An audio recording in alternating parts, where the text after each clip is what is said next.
All right, it's my pleasure to open the 49th Rochester Mineralogical Symposium. Online, we're not able to have everything we usually have, but we're still able to have our annual reunion nonetheless, and we sure hope to be together again in person next year.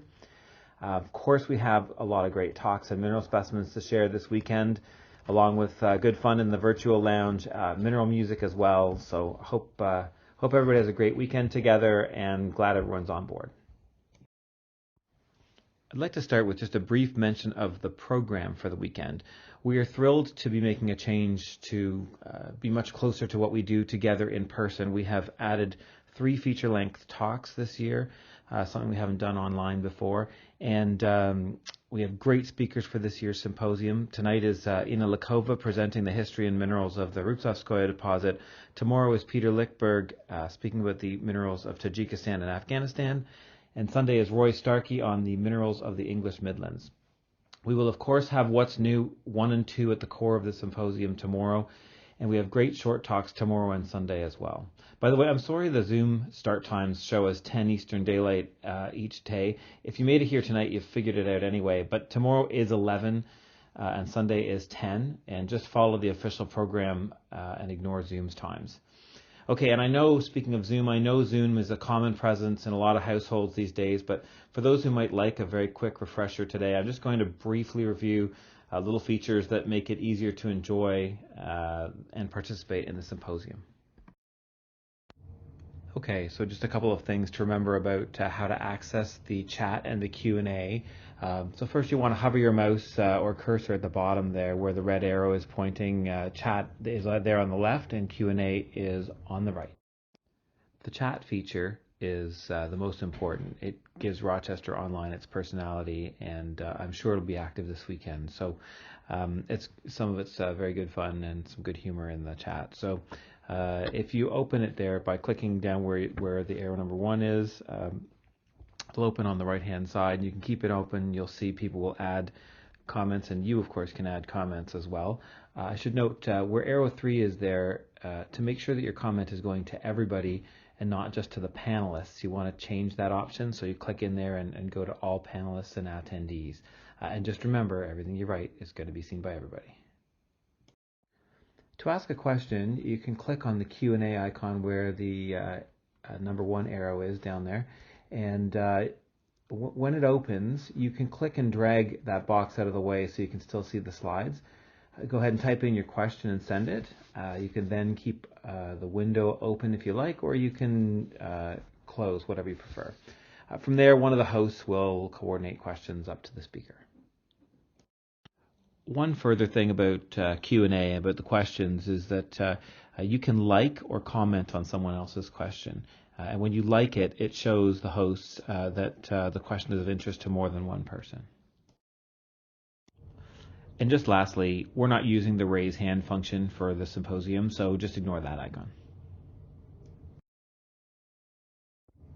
You know, a lot about the Rochester Symposium is social and getting together with friends, and it's a little bit harder to do online. We've done our best and had a great time the last couple of years, but we are changing the way we do that this year, and hopefully it'll be for the better. So I'd just like to introduce the virtual lounge. So, you know, last year we jumped from the Zoom webinar into a Zoom meeting where about 100 of us hung out and, you know, sang songs and laughed and chatted well into the evening. There was a spontaneous show and tell. It was a good time, but it's 100 people at once, and so we're going to try something a little different this year.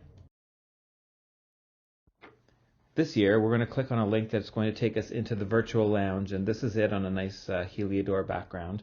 I'll explain more about it after the talk, but I just wanted to introduce what it looks like and explain that what we have is the virtual lounge essentially has rooms and hallways, kind of like the 4th floor in the dealer rooms, and you can talk in a circle out in a hallway, or you can talk in a group inside a room. You can move in and out freely. There's a cool feature to help you find your friends. And of course bring a glass of your favorite beverage. So it's a cool platform and we're really excited about it. For those of you who are new to the symposium, again, a very warm welcome, and we hope this is the first of many for you. I'd just like to tell you a bit about it. Our normal program runs from Thursday evening through Sunday noon. It includes 8 featured talks of an hour length, and then we have a technical and research session with presentations on the Friday afternoon.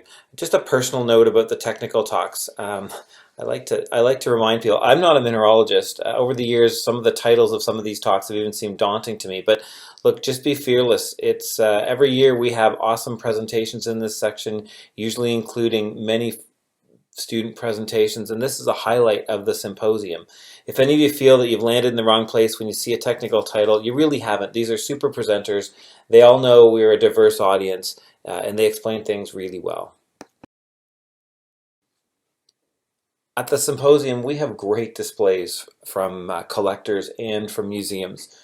The photos here are just an example. These are displays from Bill Severance and John Betts.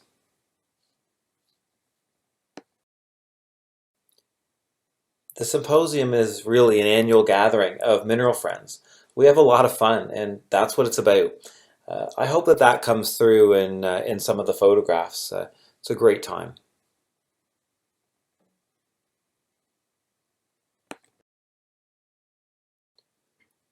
We have a floor dedicated to the dealers who come to the symposium, and a lot of the best times are on the dealer floor when the program is not running. Some of those good times go rather late.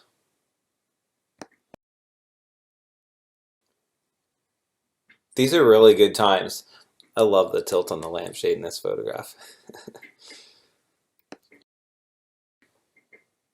Just want to talk about program notes and where you'll be able to see things after this is all over. Program notes with abstracts will be posted on the Symposium's webpage. The abstracts will be published as they are every year in Rocks and Minerals. And as we did last year, the presentations will be posted on our YouTube channel.